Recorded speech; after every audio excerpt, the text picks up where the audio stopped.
Hey there, beautiful. Thank you so much for joining me for today's KTV and the terrific Tuesday tip of the week. Yeah.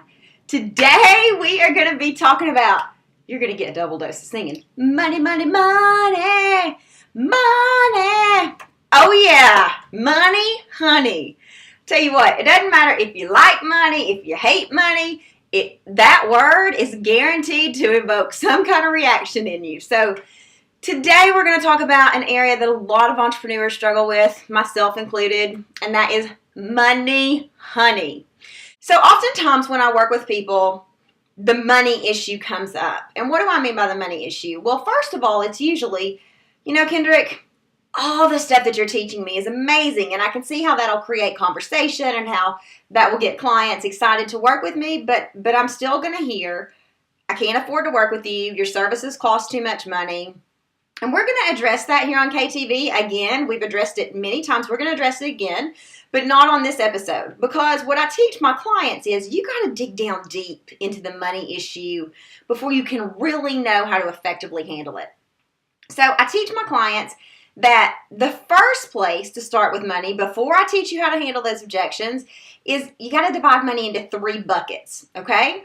And I've created this little sentence to help us remember the buckets. So you, Y-O-U, value them. You value them. What does this mean? So first of all, with the bucket regarding you, as a business owner, we all have to sort of step up to the plate here and really own this. There are times in your business when it may be hard, when you may wonder where your next paycheck's going to come from. And that's difficult. That's sort of what we signed up for as entrepreneurs in the beginning. But desperate energy for money attracts desperate energy for money. You can believe it, you cannot believe it, but in my life and in my business, I have found this to be true.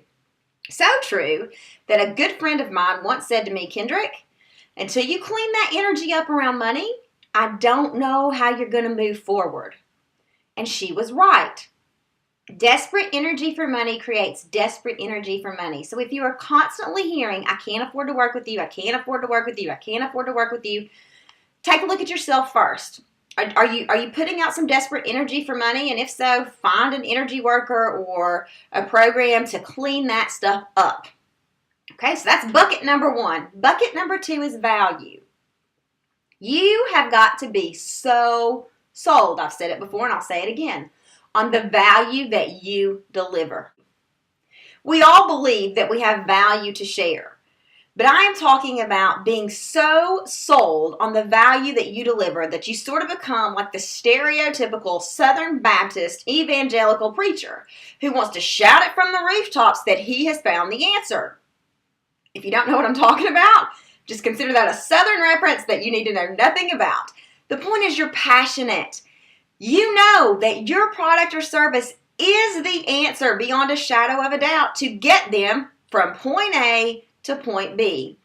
That value that you deliver needs to come across in the way you talk about your offers, in the way that you write about your offers, in the way that you communicate with your people.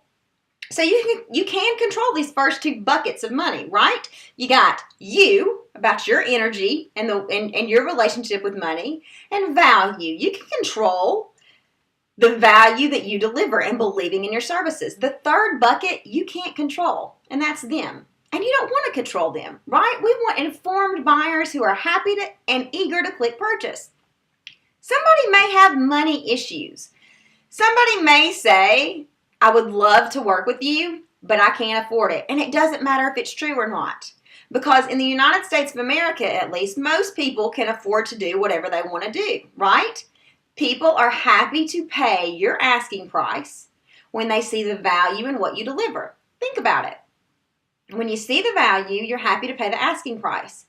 But there are also times in people's lives when tragedy happens or the unexpected happens. For example, when I first moved into my home in Chicago, 2 days later, my entire basement flooded.